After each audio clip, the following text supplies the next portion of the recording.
Strasbourg, capitale de l'Europe et berceau de l'imprimerie. La ville de Gutenberg est aussi, au XVIe siècle, celle de Martin Bucer, de Wolfgang Capitón ou encore de Catherine et Mathieu Tsell. Influencée par les idées de Luther diffusées par ces personnalités importantes, la ville devient ville protestante au XVIe siècle.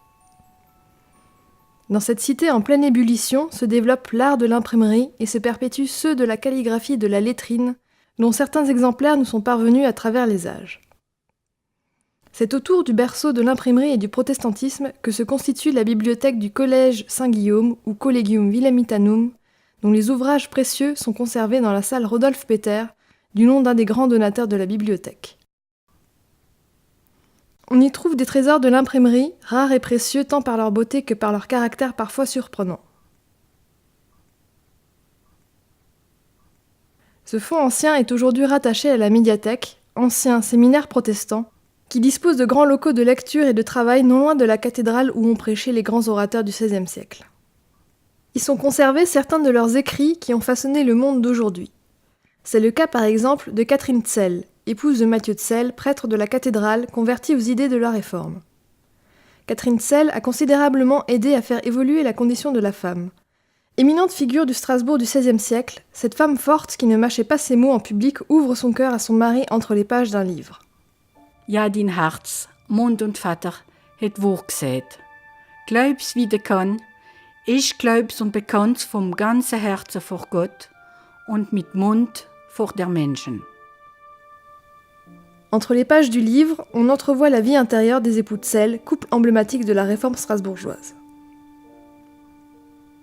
Prédécesseur non moins discret de Catherine Tsell, Jean Geiler de Kaysersberg était réputé pour ses prédications à la cathédrale de Strasbourg, comme en témoigne encore aujourd'hui la chaire en gothique flamboyant qui trône au milieu de la nef. La bibliothèque du Collège Saint-Guillaume conserve des recueils de sermons de ce grand orateur. Dans son sermon sur les 4 rugissements du lion, la force des images évoquées contribuait à une démarche pédagogique. Der Löwe frisst gern Waldesel. Es sind Tiere im Wald, die da dem Esel gleich sind. Und der Teufel frisst gern die Saft geistlicher Feinde und lügt, wo sie zur Todessünde bringt. Témoins des siècles passés, les ouvrages du Fonds ancien nous invitent à remonter le temps vers une époque où les croyances, notamment celles relatives à l'enfer, étaient bien différentes des nôtres. Autre joyau de la bibliothèque, la cosmographie de Ptolémée. Ptolémée était un géographe qui a, au cours de sa vie, cartographié tout le monde connu au IIe siècle de notre ère. Véritable relique d'une vision du monde vieille de 1900 ans, ces cartes sont le fruit d'un travail complexe de mesure et de projection cartographique. Il n'existe plus qu'une dizaine d'exemplaires dans le monde de cette édition de 1482, dont une est conservée à la bibliothèque. Sur cet exemplaire, les couleurs peintes à la main sont remarquablement conservées et gardent la trace de coloris multiséculaires.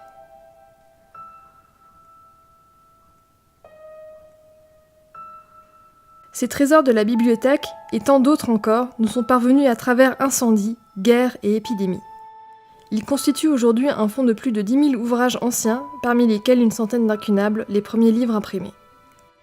Témoins concrets d'une histoire souvent abstraite, les ouvrages du Fonds ancien sont de véritables machines à remonter le temps qui nous permettent de nous pencher sur le monde d'hier pour mieux comprendre celui d'aujourd'hui.